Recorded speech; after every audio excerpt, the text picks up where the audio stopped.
Supreme court के सभी जज इस्तीफा दो। आज ही जंतर मंतर से प्रस्ताव पारित किया जाता है कि मेघालय की न्यायिक व्यवस्था नहीं चाहिए, गुलाम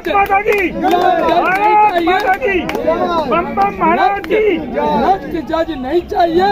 नियुक्त जब भारत आजाद हुआ तो अंग्रेजों ने तय किया था कि जज और नौकरशाही हमारी रहेगी, और अंग्रेज सबसे घटिया नस्ल जो संसार की, वो अंग्रेजों की नस्ल है। उनके द्वारा नियुक्त जज अच्छे कैसे हो सकते हैं? ये पूरी की पूरी अंग्रेजी जो न्याय व्यवस्था है ये दीमक लग चुकी है, बदबू आ रही है, सड़न आ रही है। दिल्ली के बाद फीका फूटता है और घर में जो नोट रखे थे उन सब में आग लग जाती है और देश के सामने खुलासा होता है।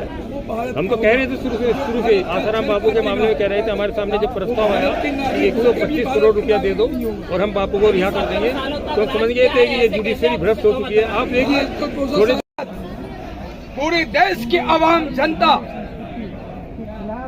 न्यायिक व्यवस्था जो अंग्रेजों की है उसके संपूर्ण खिलाफ है, एकजुट है, एक साथ है और एक स्वर में टिकाऊ जज नहीं चाहिए, चरित्रहीन जज नहीं चाहिए, देश से गद्दारी करने वाला जज नहीं चाहिए, देश से वफादारी करने वाला जज चाहिए। तो इसके लिए अंग्रेजी न्यायिक व्यवस्था, मेघालय की न्यायिक व्यवस्था को भंग करना होगा। यह जंतर मंतर आज संसद के प्रथम सत्र के दिन में भारत के राज्यसभा लोकसभा से मांग करता है जो आप सदन में प्रस्ताव पारित कर न्यायपालिका को, मेघालय की न्यायपालिका को भंग करें, क्योंकि सदन ने ही, संविधान ने ही सुप्रीम कोर्ट को पैदा किया है। सुप्रीम कोर्ट या मेघालय की न्यायपालिका को पैदा सदन ने, संविधान ने किया है।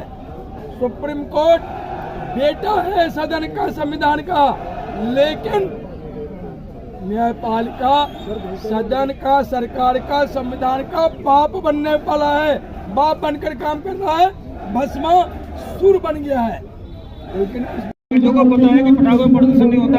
अभी हाल ही में दिल्ली प्रदूषण नियंत्रण समिति ने 31 अक्टूबर को दिवाली थी, तो 1 नवंबर को जो बयान दिया दिल्ली प्रदूषण नियंत्रण समिति, उसने कहा कि इतने पटाखे छूटने के बाद भी आबोहवा में कोई अंतर नहीं आया। वायु गुणवत्ता सूचकांक 4 गिर रही है, किंतु क्योंकि ये जज CIA का एजेंट है, ये जो एंगस्ट्रॉम जॉर्ज मसीह है, ईसाई जज है, ये अंग्रेजों की खाते हैं, अंग्रेजों के